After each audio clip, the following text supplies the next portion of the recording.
Hi everyone, it's your boy Zach, and German is a very rich language in that it has words that are effectively sentences, yet they carry the meaning and the weight of entire paragraphs.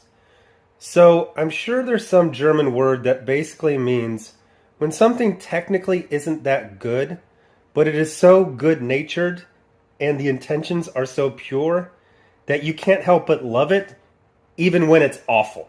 And that would be the word I would use for The Trial of the Incredible Hulk, which was a TV movie that had Daredevil, came out in, I think, 1989. So I'm usually pretty good about remembering how many times I've seen a movie. An episode of Seinfeld or The Simpsons, I can't tell you. But most movies, I can say I saw this 2 times, I saw this 3 times, whatever.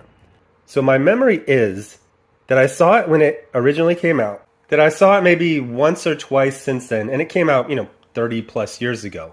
But man, when I just watched it a few days ago, I knew every line before it was said. I knew every shot. I knew the way the line was going to be said. So apparently at one time I had this on DVD or VHS and I just watched it like half a dozen times. So for people who don't know, The Incredible Hulk was a TV show from the late 70s to the early 80s. It was Bill Bixby as David Bruce Banner because supposedly Bruce sounded too gay to TV executives in the late 1970s. And it was a miserable show. I absolutely hated it. It was 98% a middle-aged man being bullied. And I don't mean like bullied by a boss who is passive-aggressive and doesn't understand work-life balance. No, I mean bullied like a grade school kid gets bullied. And I was in grade school at the time. And even then, bullying didn't happen that much. For David Bruce Banner, it was like everywhere he went. And it was boring, and it was depressing, and it was ridiculous. The Hulk parts were good. They would start it right before a commercial break. So there would be like 2 minutes of the Hulk. And half of that would be him slowly running away with green ballet shoes because Lou Ferrigno didn't want to walk in an alley in Los Angeles in bare feet. I would not say it was that fondly remembered. And then in 1988, it came back as a series of TV movies. The first one had Thor, and that one was pretty fun. And then the next one had Daredevil, and then the third one, I think it was originally supposed to have either She-Hulk or even Iron Man. Because this is before Marvel was owned by Disney or even any really major corporation. You could just go to some venture capitalists and just buy Marvel. So whoever owned them back then was like, yeah, sure, just take whatever character. And I think the ratings were not good enough to get them a high enough budget, so there was no superheroes in the third movie titled The Death of the Incredible Hulk. So this was a backdoor pilot. That's when you have an established show, and then you introduce a new character, and you try to make them interesting enough for people to want to see a TV show from them. And I am telling you, this thing works in ways where it shouldn't even work. One thing I have to say is the script is legitimately good.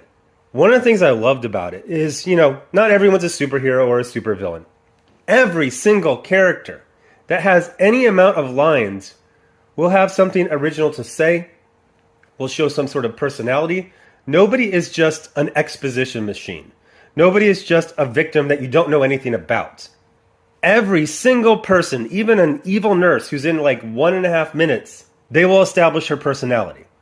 So it's really impressive. So David Bruce Banner goes to the city, which is, I believe, Vancouver. They don't even try to hide the mountains at all. And he gets embroiled in the end part of a heist where everyone is splitting up. So 2 of the guys who were in this very successful heist, orchestrated in real time by the Kingpin. I saw someone encapsulate this TV movie in 4 sentences. They said, David Banner gets bullied. Daredevil is pretty good. Kingpin is really good except for he has hair. And everyone wants to rape Ellie. Ellie is the lead female character. We're so used to seeing all of these movies and TV shows where all of these 105-pound women can beat up 10 Navy SEALs, to the point where it's got boring. To the point where you just expect it to happen. Meanwhile, I'm watching TikToks where a woman's trying to fire a shotgun, and literally the strength she needs just to push the safety up so she can fire the weapon, she can't do that. She needs help. Anyway, this character actress, Marta Dubois, Beautiful. She's in a lot of things. You would recognize her face. She plays this character named Ellie, who is a victim of a crime, and then she is a witness to criminals who participated in a heist. And I've never seen such depth given to a character like this. She's not always doing the right thing. They can't even portray women as victims anymore.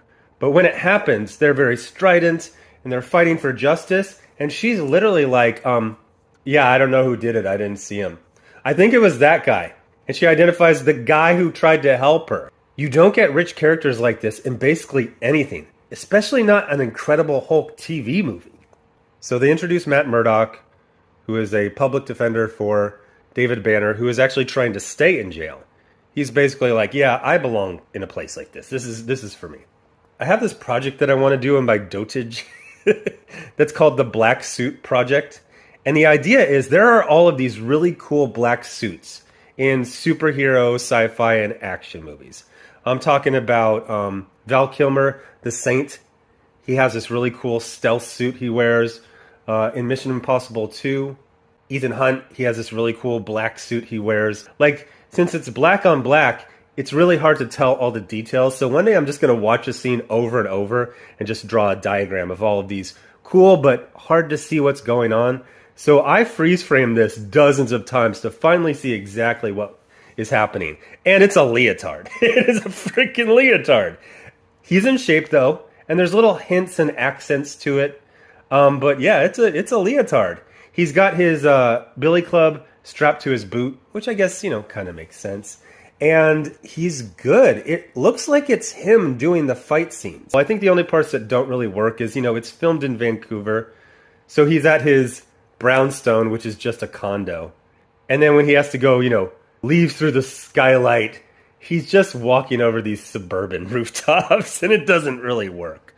But there's a bunch of cool action scenes. There's a fight in an alley. There's a fight in a warehouse. There's a fight in the Kingpin's headquarters.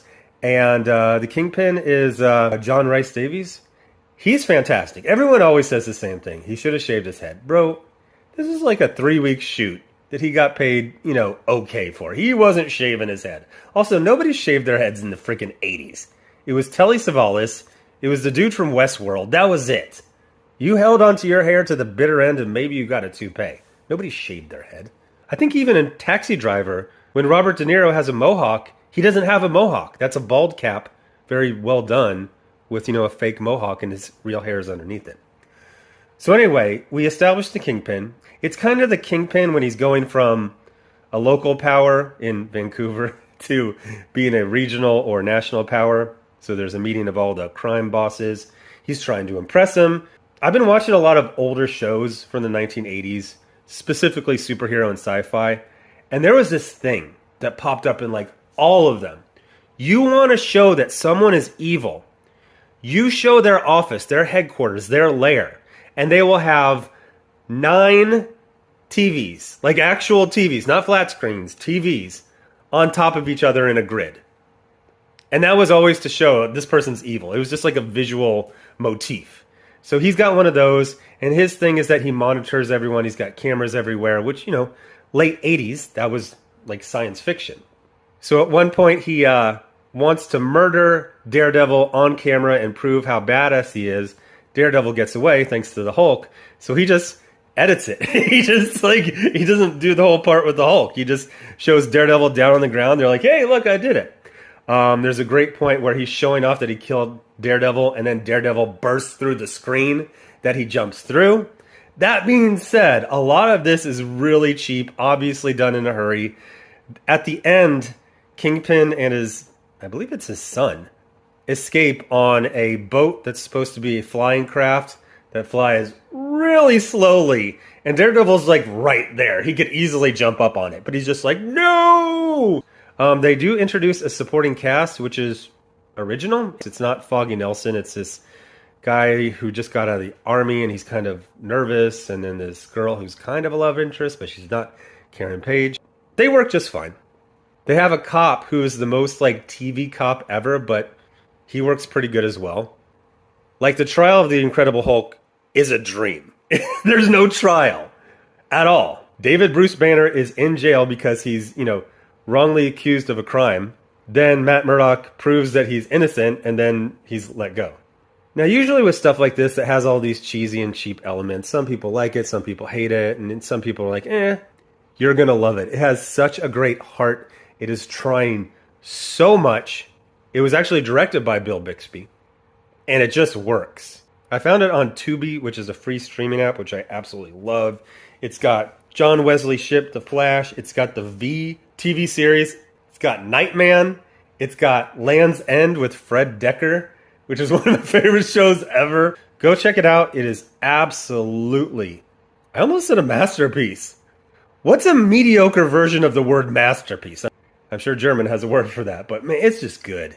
It is good, and it's trying, and it achieves most of what it wants to do. And when it doesn't, you're like, hey, we understand. You tried. You honestly tried. And I love it. I love it. I'll probably watch this, every few years or so from now on, now that I know that I can find it easily. Anyway, thanks for watching. Bye.